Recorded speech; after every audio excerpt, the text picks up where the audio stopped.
로마서 12장 3절부터 8절까지입니다. 로마서 12장 3절부터 8절까지 말씀을 함께 우리 교독합니다. 한 절 읽을게요. 제가 먼저.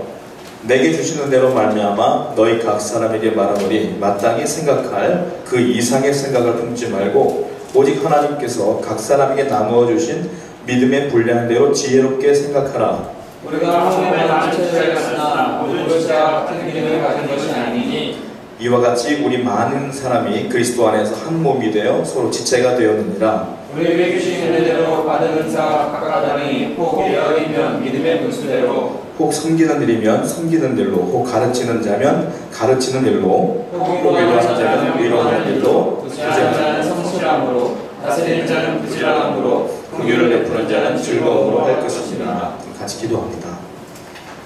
걸어가신 아버지 하나님, 주일을 맞이하여 하나님께 예배합니다. 세우는 교회 지체들 주장하여 주시며 인도하여 주시옵소서. 마음에 아픔이 있고 또한 소원이 있어 주 앞에 나온 자들이 있습니까? 아픔이 있는 자들을 위로하여 주시며 소원이 있는 분들에게 비전을 주시고 하나님이 이끄신다는 확신을 허락하여 주시옵소서. 오늘 말씀을 듣습니다.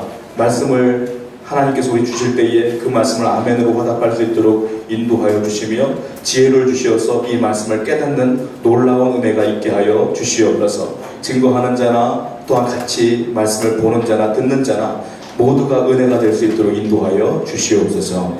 감사합니다. 이 모든 말씀 예수님의 이름으로 기도드렸사옵나이다. 아멘. 로마서를 1월달부터 보기 시작했습니다. 그리고 지금 12장으로 넘어왔고요. 로마서 16장까지 있는데 우리가 이제 로마서를 크게 나눠보면 1장부터 11장까지로 볼 수 있고 첫 파트를, 두 번째 파트는 12장부터 16장까지 볼 수 있어요. 드디어 이제 두 번째 파트를 넘어왔는데 제가 지난주에 말씀드렸던 것처럼 1장부터 11장까지는 구원의 교리에 관한 이야기가 쭉 나와 있습니다. 어떻게 하면 구원받는 것인지에 대한 이야기가 나와 있고요. 12장부터는 그렇다면 구원받은 사람들은 어떻게 살아야 되느냐, 하나님의 말씀을 들은 자는, 믿는 자는 어떻게 이 세상을 살아가야 되느냐 이야기가 계속 사도 바울은 이야기를 하고 있습니다. 오늘 본문 말씀을 통해서 또 사도 바울이 우리에게 또 무슨 말씀을 하시는가 한번 봤으면 좋겠습니다. 자, 12장 우리 3절부터 읽었는데 3절 말씀을 다시 한번 우리 정독했으면 좋겠습니다. 다시 한번 3절 말씀 읽겠습니다. 시작. 내게 주시는 대로 말미암아 너희 각 사람에게 말하노니 마땅히 생각할 그 이상의 생각을 품지 말고 오직 하나님께서 각 사람에게 나누어 주신 믿음의 분량대로 지혜롭게 생각하라. 3절 맨 마지막 줄에 보면 이런 말이 써있어요. 나누어 주신 믿음의 분량대로 지혜롭게 생각하라. 이게 이제 명령이잖아요. 지혜롭게 생각해야 되는 거예요. 이거 의무인 거예요.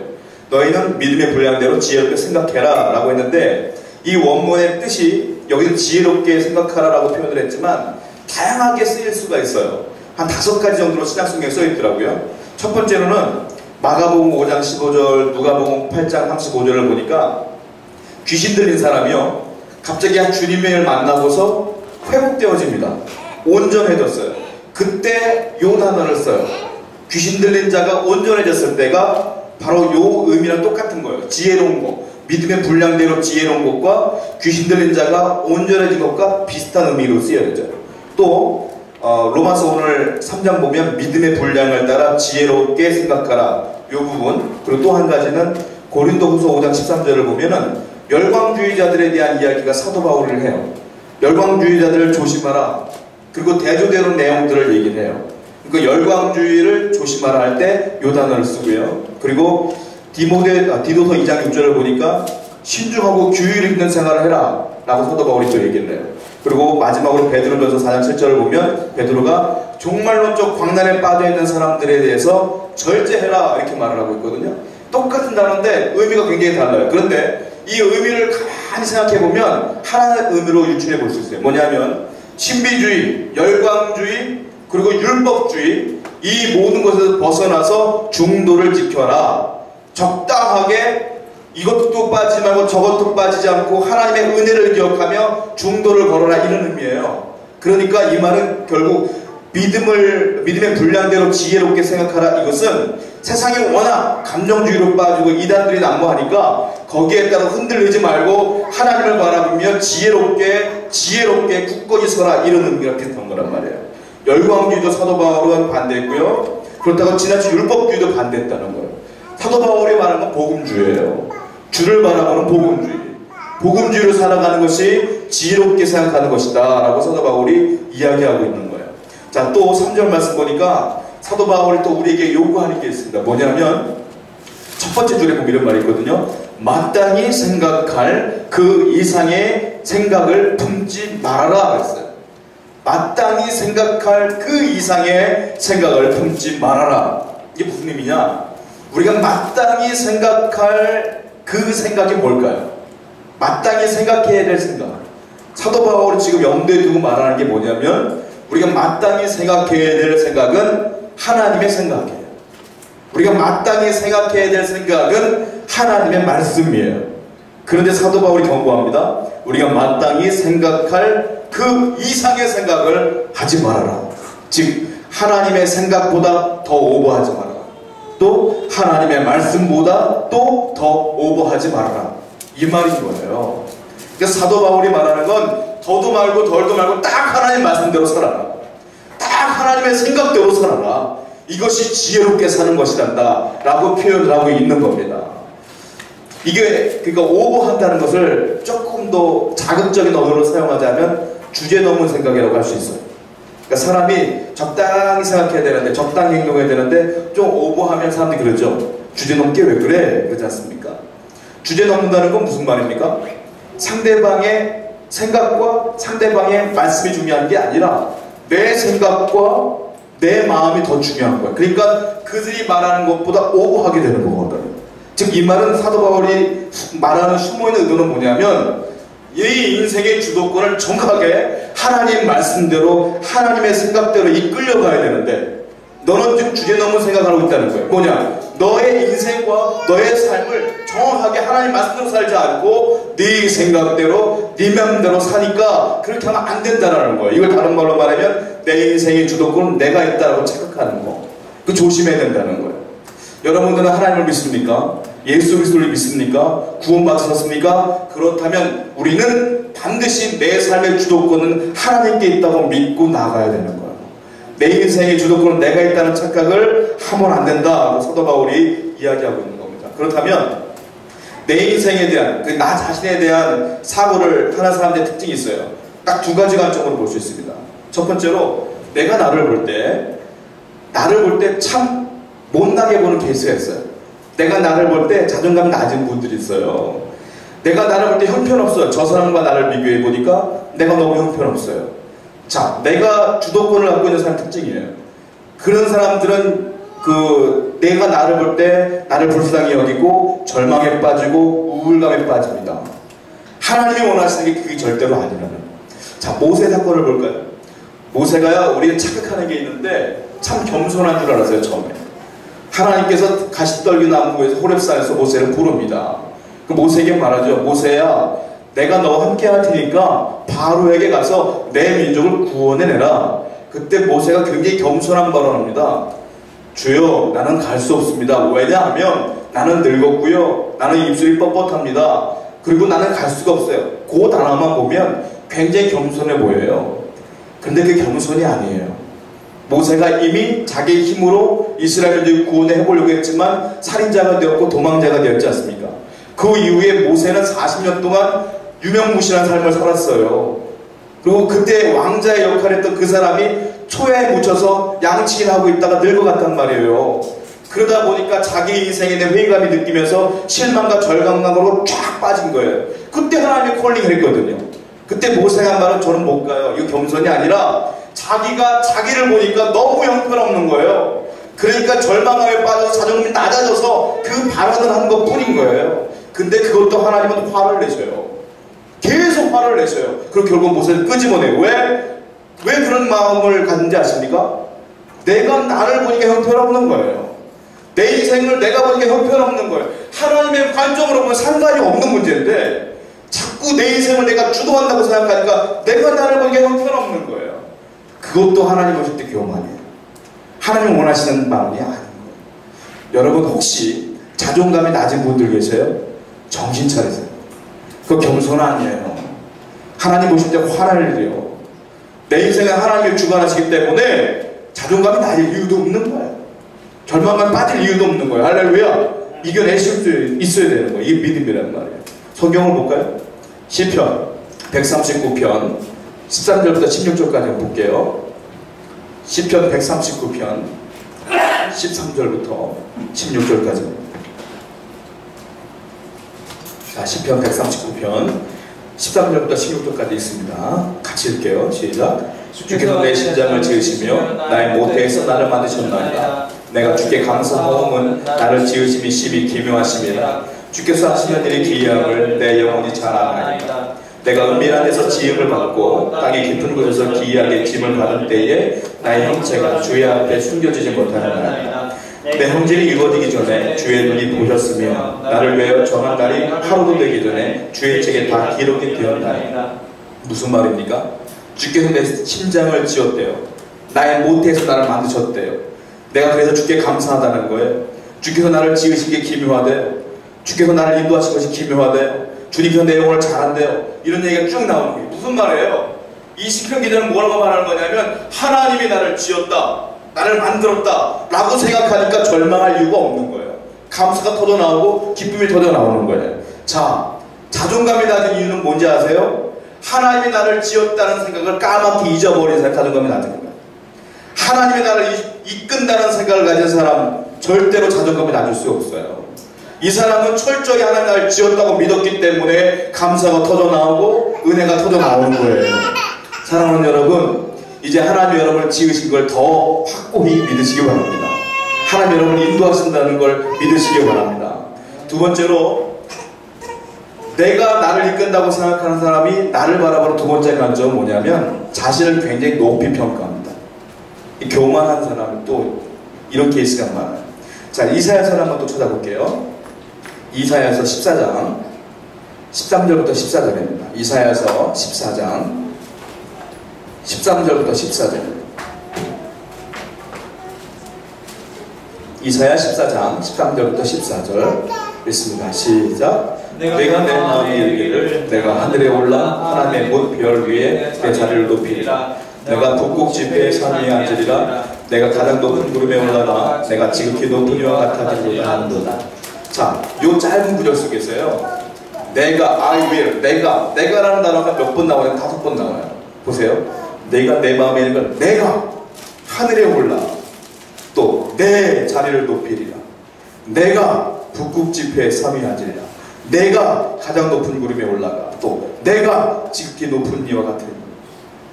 이게 무슨 말입니까? 내가 다 내가 한다는 거예요. 이거 너무 자존감이 높은 사람은 교만해요. 하나님께서 원하시지 않는 것 중에 하나가 이거예요.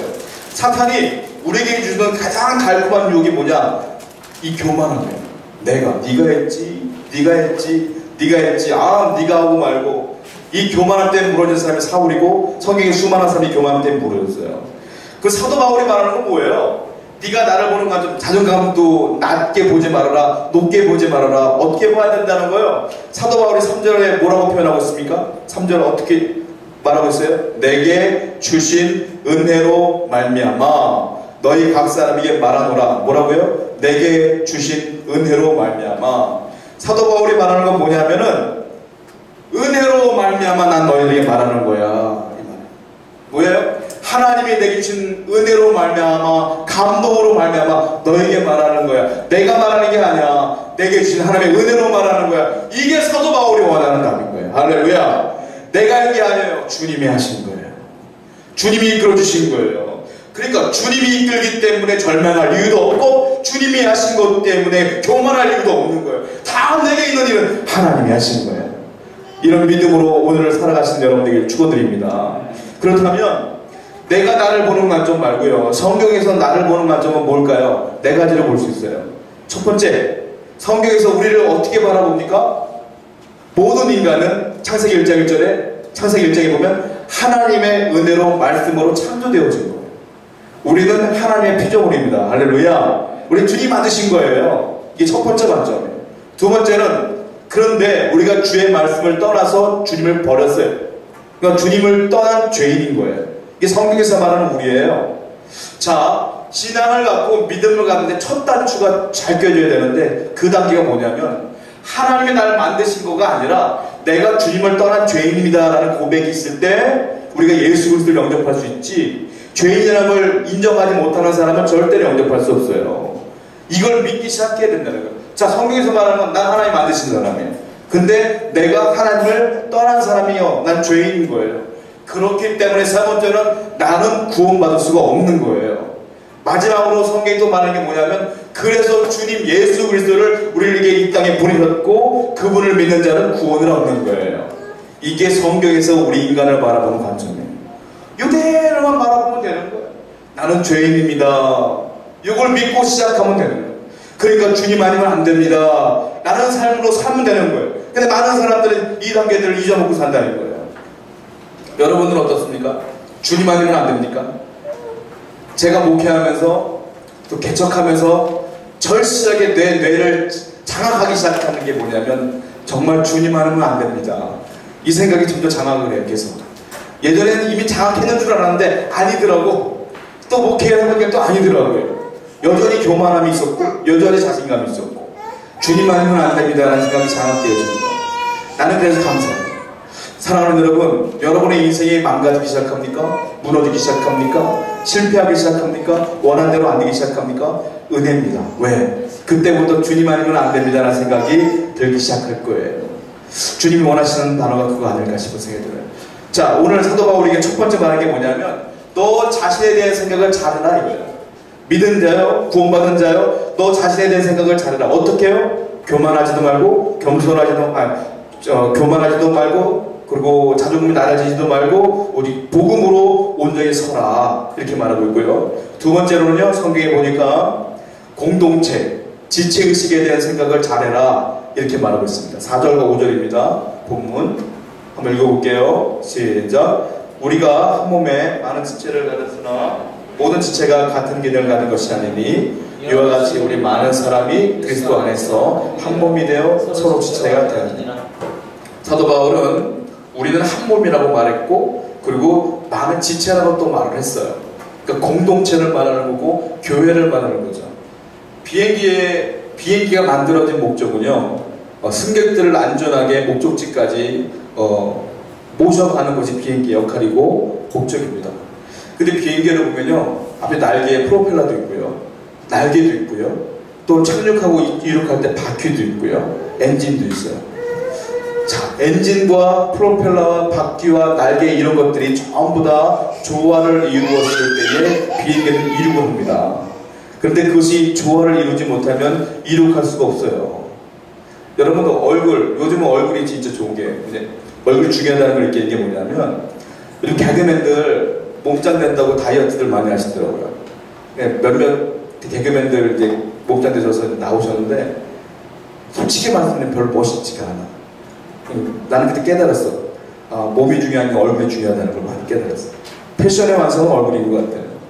그렇다고 해서 얼굴이 중요하다고 해서 얼굴만 잔뜩 잘 자란다면, 얼굴이 잘한다면, 얼굴만 잘한다면 어떻게 되겠어요? 괴물이죠. 기형이죠. 그렇게 되겠죠.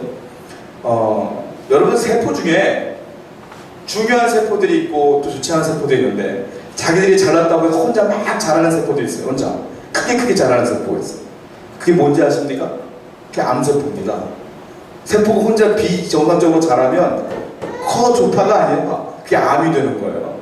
그 암세포가 혼자 자라면 몸을 망가뜨리고 사람을 죽입니다. 신앙도 마찬가지예요. 잘난 사람 많아요. 은사 있는 사람 많아요. 근데 그 사람이 자기 잘났다고 혼자 막 크기 시작하면 그 사람 때문에 교회가 병들기 시작하고 그 사람 때문에 교회가 죽어가는 거예요.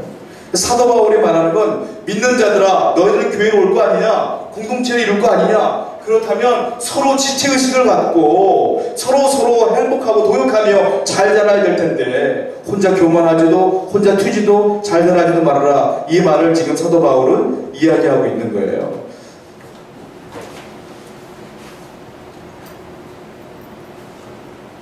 자, 스위스의 정신의학자였던 폴 트루니가 이런 말을 했어요. 뭐라고 말했냐면 사람이 혼자 할 수 없는 게 두 가지가 있는데 첫 번째로는 결혼은 절대 혼자 할 수 없습니다.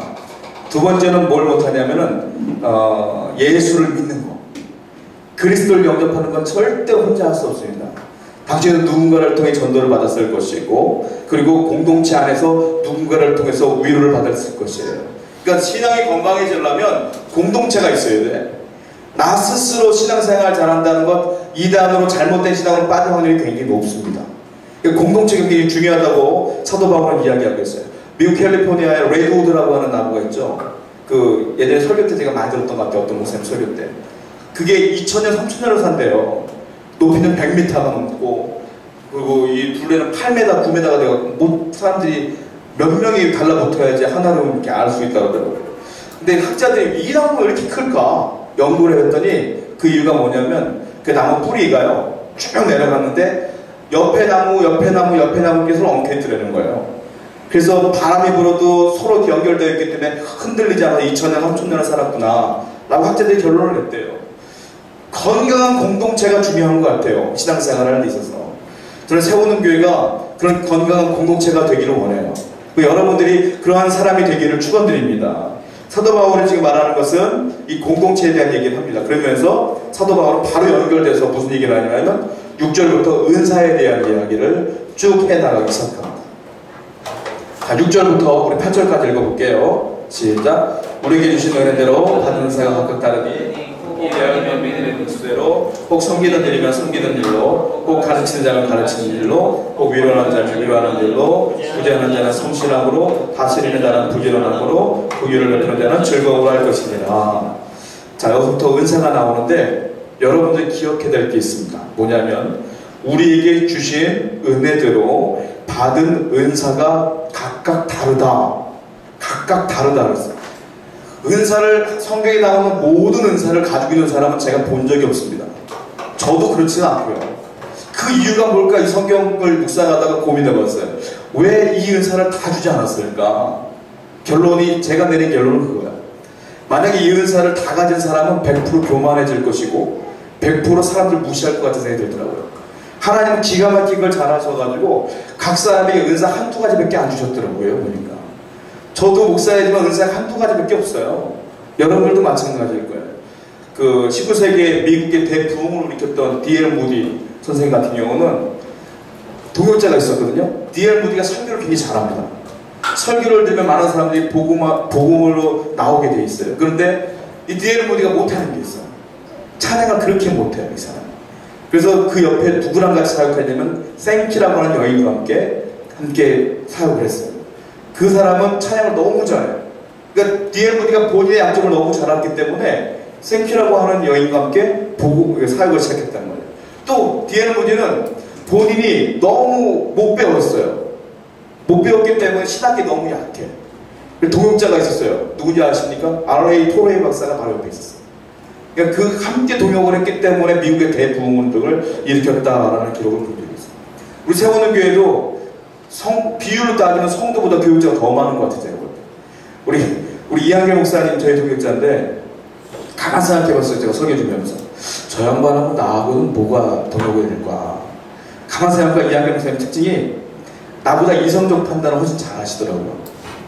굉장히 똑똑하잖아요, 사람이. 그리고 교육할 때 제가 예전에 그 양육교육할 때 봤더니만 아주 지혜롭게 잘 하시더라고요. 그래서 야, 저분이 나중에 교회가 성장하면 교육 파트를 딱 맞춰서 하시면 기가 막히겠다 라는 생각을 했어요. 또 앞에 있는 우리 유정찬 선교사님 예전에 저와 함께 동역했는데 저 양반도 생각해봤어요. 무슨 사역을 어떻게 동역을 했지? 유정찬 목사님은 열정가예요. 옆에 있으면 뜨거워 죽겠어요. 아주 뜨거워요. 근데 뜨거움으로 끝나는 게 아니라 옆에 있는 사람이 그 뜨거움을 전염시킬 수 있는 힘이 있더라고요. 네, 그런 것들을 많이 깨달았어요. 아, 그래서 동역이 됐구나. 또 이 목사님과 유 목사님과 그렇게 동역이 됐었구나 라는 생각이 들더라고요. 제가 없는 것들을 갖고 있더라고요. 여러분들도 마찬가지예요. 나는 없는 것들이 누군가는 갖고 있다는 말이에요. 이 교회 공동체 안에 그것이 동역이 될 때 하나님의 아름다운 은혜가 있을 줄을 믿습니다. 여러분, 은사의 목적은 기억하셔야 될 게 하나님이 내게 주신 은사는요, 나를 위해 쓰라고 준 게 아닙니다. 가만 생각해봐요. 그 은사가 내게 유익한 게 뭐가 있는가? 내게 유익한 거 없습니다. 섬기는 은사? 그건 내게 유익한 겁니까? 남에게 유익한 거죠. 가르치는 은사 내게 유익한 겁니까? 아니죠. 다른 사람에게 유익한 거죠. 겸손의 은사 내게 유익한 겁니까? 왜요? 내 손해만 보는데 겸손하면 남에게 유익한 거죠. 은사의 목적은 제가 말씀드릴게요. 은사의 목적은 다른 사람을 위해 주신 하나님의 뜻이에요. 할렐루야. 그러니까 은사를 활용하는 것이 교회가 건강해진다는 뜻인 거예요. 나무가 열매 맺혔어요. 나무가 그 열매 먹습니까? 아닙니다. 사람이 따먹고 동물이 따먹습니다. 그런 거예요. 은사가 마치 나무 열매와 같은 거예요. 그 은사를 발견하는 게 중요한 건데, 제가 은사를 좀 성경에 지금 본문에 나와 있는 은사를 쭉 나열해 볼게요. 여러분들은 어디에 여러분의 은사가 한번 살펴봤으면 좋겠어요. 첫 번째, 사도 바울이 6절에 뭐라고 말하고 있냐면, 예언이면 믿음의 분수대로 예언의 은사를 이야기하고 있습니다. 예언의 은사가 뭘까요? 예언의 은사. 예언의 은사가 갑자기 기도하다가 갑자기 눈을 탁 떠가지고 넌 이렇게 될 거야, 앞으로 이렇게 될 거야, 이런 게 예언의 은사냐? 아니에요. 사도 바울이 말하는 예언의 은사는 그게 아니고요, 말씀의 은사예요. 하나님 말씀을 지혜롭게 깨닫고 그 말씀을 증거해 줄 수 있는 은사, 목회자에게 말하는 은사입니다. 이게 예언의 은사예요. 여러분들은 말씀을 듣고 읽고 그것을 증거했을 때 내 공동체, 내 주위 사람들이 은혜를 받느냐? 한번 잘 생각해봐요. 그것이 말씀의 은사고 예언의 은사다. 이런 은사가 없는 사람은 신학교 안 가는 게 좋아요. 말씀의 은사가 없기 때문에. 두 번째, 성경이 또 뭐라고 말하고 있습니까? 섬기는 은사. 7절에 보니까 혹 섬기는 일이면 섬기는 일로. 섬기는 은사는 조력자입니다. 아론, 훌, 이렇게 모세를 뒷받침했던 조력자와 같은 역할이에요. 근데 이 사람은 굉장히 일을 잘하고 좋아해요. 섬기는 사람이기 때문에. 이 사람들의 약점이 뭐냐면 일을 하다가 자꾸 일에 욕심이 많아서 부딪혀요. 사람들은 자꾸 일 때문에 부딪히는 경우가 있어요. 이거 조심하면 돼요. 여러분들은 어떤지 모르겠어요. 이런 은사가 있는지. 세 번째로는 가르치는 은사가 있어요. 7절에 보니까 가르치는 은사. 이게 예언의 은사랑 좀 비슷합니다. 근데 예언의 은사는 영적 파워를 갖고 선포하는 거고, 가르치는 일은 좀 재미있게 지혜롭게 개념 정리를 사람들에게 잘해줄 수 있는 은사가 가르치는 은사인 것 같아요. 그런 은사가 있을까 고민해봐요. 그리고 네 번째 보니까 8절에 위로하는 자면 위로하는 일로. 위로의 은사가 있어요. 사실 교회에서 가장 많아야 되는 은사가 바로 위로의 은사입니다. 위로의 은사. 위로의 은사는 뭐냐면 용기를 잃은 자와 함께 대화하다가 그 사람 때문에 힘을 얻고, 정말 괴로운 사람이 그 사람과 얘기하다가 편해지고, 이런 게 위로의 은사예요. 바나바와 같은. 저는 여러분들이 이 위로의 은사가 좀 많았으면 좋겠어요. 서로 이야기하다가 회복되어지고 이런 것들이 많았으면 좋겠어요. 다섯 번째는 그 구제하는 은사가 있죠. 보니까 8절에 보니까 구제하는 자는 성실함으로 했어요. 구제하는 사람은 말 그대로 아낌없이 퍼주는 사람이에요. 그러니까 내 거 중요하게 생각하는 사람. 요즘 보니까 기부 잘하시는 가수가 있더라고요. 김장훈 씨라는 분이 계시는데, 제가 몇 년 전에 들었을 때는 몇십억 기부했다는 얘기 들었는데 좀 얼마 전에 들어보니까 100억 가까이 또 기부했더라고요. 도대체 그 돈이 어디서 나는지 모르겠지만 어떻게 그 많은 돈을 기부했을까? 근데 인터뷰 내용이 기억나요. 인터뷰를 합니다. 김장훈 씨는 왜 이렇게 많이 기부를 하십니까? 라고 했더니 하면서 그럼 당신은 뭐 먹고 삽니까? 라고 물어봤어요. 이게 뭐라고 대답하는지 아세요? 근데 그분이 신앙이 있는지는 모르겠어요. 근데 아주 너무 은혜로운 얘기가 하더라고요. 뭐냐면 저는요, 돈을 벌면 기부를 먼저 하고 남은 돈으로 삽니다 하더라고요. 너무 멋있지 않습니까? 이게 제가 볼 때 그분이 믿음이 있으면 구제하는 은사가 있는 것 같아요. 구제 은사. 구제 은사도 굉장히 필요하지 않을까 하는 생각이 들어요. 그 여섯 번째로 그 8절 마지막에 뭐라고 써있냐면 다스리는 은사. 다스리는 은사는 그 많은 사람들을 지휘하고 통제하는 은사도 리더십이거든요. 대표적인 사람이 다윗이에요. 다윗이 그 굴 속에서 만난 오합지졸을 하나의 군대로 만들죠. 대표적인 장군이 요압 장군, 아비새 장군이 오합지졸에서 위대한 장군으로 거듭납니다. 그러니까 굉장히 리더십이 있는 장군이죠. 이걸 담임 목사님에게 꼭 필요한 은사인 것 같아요. 저는 그래서 여러분들이 꼭 이 부분, 다스리는 은사를 우리 목사님에게 달라고 좀 중보를 해주셨으면 좋겠어요. 그래가지고 오합지졸의 여호와의 군대가 거듭나는 그런 날가 있을 줄 믿습니다. 여러분들이 오합지졸이라는 건 아니고 아비새와 같이 요압과 같은 위대한 장수들이 나올 줄 믿습니다. 자, 마지막으로 보면 긍휼의 은사가 또 나와요. 긍휼의 은사. 긍휼은 뭐냐면 위로랑 비슷한데, 이거는 저 사람이 눈물을 흘리면 나도 똑같이 눈물이 나는 사람이 있어요. 그냥 말로 토닥토닥거리는 게 아니고 정말 그 사람의 아픔이 찢어지도록 내 마음에 오는 사람들이 있어요. 이 사람들은 긍휼의 은사가 있는 거예요. 여러분들은 어떤 은사가 있는지 모르겠어요. 사도 바울 7가지를 얘기했는데, 근데 중요한 게요, 이 모든 은사는 다 공동체를 위하여 하나님이 존재하게 하신 거다. 그러므로 우리는 서로 연합하여 서로 이 일을 해야 된다는 거죠. 소를 보면 소고기가 부위가 수십 개가 있어요. 잡채를 만들 때는 홍두깨살로 하고요, 불고기를 할 때 우둔살로 합니다. 구워 먹을 때는 등심이 최고죠. 꽃등심. 가별살도 괜찮죠. 그리고 여러분들 그 미역국은 뭐로 끓입니까? 양지살로 합니다. 양지살 따로 있죠, 우둔살 따로 있죠, 치맛살 따로 있죠, 다 따로 있어요. 그렇다고 그게 소가 아닙니까? 소입니다. 여러분, 공동체에는 수많은 다양한 은사가 있어요. 분명히 여러분들도 한 명 가지씩 있을 거예요. 이제부터는 믿는 자는 하나님께 사도 바울이 말하는 건 뭐냐면 그 은사를 개발하여 교회를 위하여 공동체를 위하여 사용하라. 여러분들을 통해서 하나님께서 이 교회를 세워나가시기를 축원드립니다. 그렇게 될 줄로 믿습니다. 기도하겠습니다.